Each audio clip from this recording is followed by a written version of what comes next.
Today we'll talk to children's author J.K. Rowling about her new book, Harry Potter and the Too Early Celebrating Wizard. And we'll head to the kitchen with celebrity chef Doc Rivers, who is going to introduce his new delicious summer dessert, the Playoff Crumble. It's time to Wake up, NBA!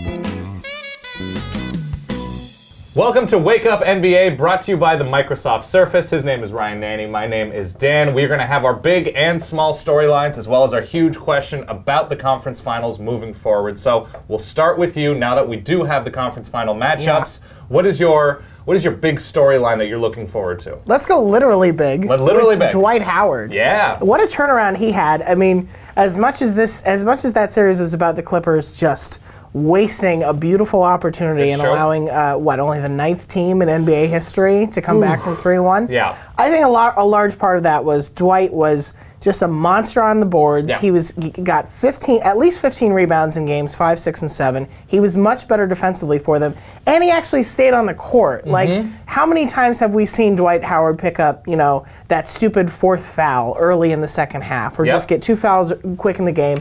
And I think if he can continue to play at that level where doesn't feel like he has to do everything, because we can tell he doesn't love doing that, but he can just, be the dominant big man he's capable of being, that's a really, really positive sign for Houston going forward. Yeah, anchors a much improved defense of Houston, and also when he's able to stay on the court, not get into foul trouble, he makes their spacing offense so much more effective as that bedrock inside. So that's going to be enormous against Bogut and Draymond Green. My big storyline right now, I'm going to say on the other side of that series, the Warriors and their defensive ability, going down 2-1 to Memphis, a lot of questions about, is Memphis in Golden State's head? And Memphis did a really poor job offensively once Golden State was able to adjust, throwing big men to Tony Allen, really taking him out of the complete series, and he did have his injuries, but going against a completely different style of offense. Obviously, Memphis pounds inside a ton with their big men, and then going against Houston where they space, and they play similar. Are we going to see Klay Thompson on James Harden because he was so effective against Mike Conley in the previous series? It's going to be enormous to see. Not only everybody likes Golden State's offense for good reason, but defensively is where they, with Draymond Green and how he's all over the court, I think that's going to be the huge deciding factor of this series. Yeah. What to you is a big, small, everything is big at this point. But what to you is a smaller storyline to pay attention to? So Atlanta really only has one main lineup. It's their starting 5. And once they get outside of that, they're just not a very talented team. But when they do have that starting 5, what they can do super, super well is pass the ball. Absolutely. And that's not just Jeff Teague, although he's amazing, 7 assists per game in the playoffs. It's also Millsap and Horford. Yes. And being able to have that inside-outside game where they can, get the ball in down low, and they can find the right person on the perimeter to kick it back out to get those open shots from the mid-range and beyond the three-point line. Right, which has been so important with how ice-cold Korver has been to keep moving that ball and finding the open man. Yeah. So I think that's the really interesting thing, because that's going to stress. We already know Cleveland has problems in terms of injuries, and they've gotten very good play from their big men in this last series. But I think that's going to stress them a lot, knowing that, it's not just we're going to get the ball down low and, they're going to go straight up to the hoop with it. They can do a number of things, and that's really going to challenge the Cleveland defense, I think. Yeah, and Atlanta's big men are looking to be the class right now, because when they are playing well, they are so well, and Paul Millsap's been beat up a little bit, but has looked good later on in the series. I'm going to look at Cleveland and their bench, which I put in sort of air quotes, because it's Dellavedova and J.R. Smith. It's 2 dudes. It's 2 dudes, and obviously Cleveland has with like a sprinkling of James Jones, if you want some. Yes. It is interesting with Cleveland going relatively big with their starting lineup with Tristan Thompson and Mozgov, and then bringing and J.R. Smith and Dellavedova, their value. LeBron James has not been an efficient scorer.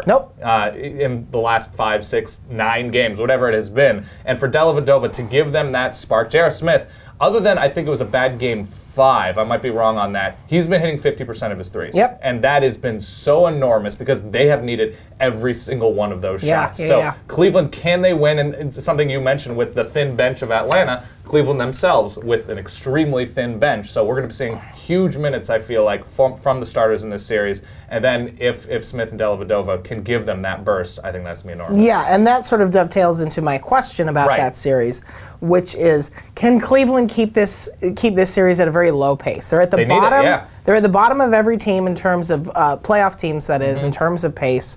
They like slowing things down because that means that you don't have to rely on finding an 8th and 9th man who can come in and spell the starters. I don't think Atlanta necessarily wants to get out and push the ball super crazy hard like the Rockets do necessarily.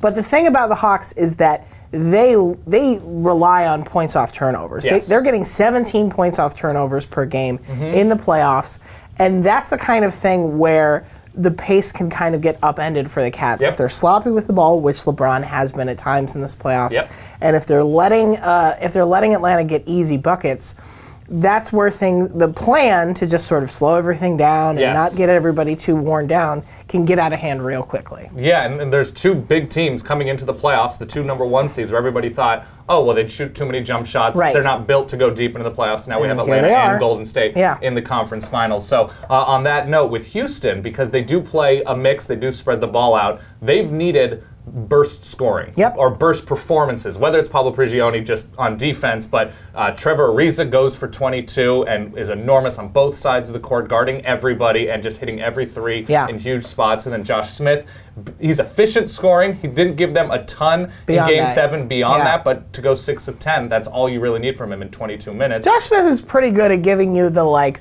point the wrong way when the ball went off you. He's got that move down. What? No. And then Corey Brewer, of course. So if they're able to get that in spots every game against Golden State, because I mean, this is an obvious thing, you have to outscore Golden State. But yes, there is going to come a point where you need to turn every possession into a successful possession, or else Golden State burns you. So can they get that burst scoring or burst performance and adjust to what Golden State is doing? I think it's going to be enormous. All right, now it's time for an even more fun part of the show. I know, as if we weren't having enough fun, but we go to Roger and Seth for Where in the World, where they focus on a player who's been eliminated from the playoffs and what they're up to. Guys, who do you have?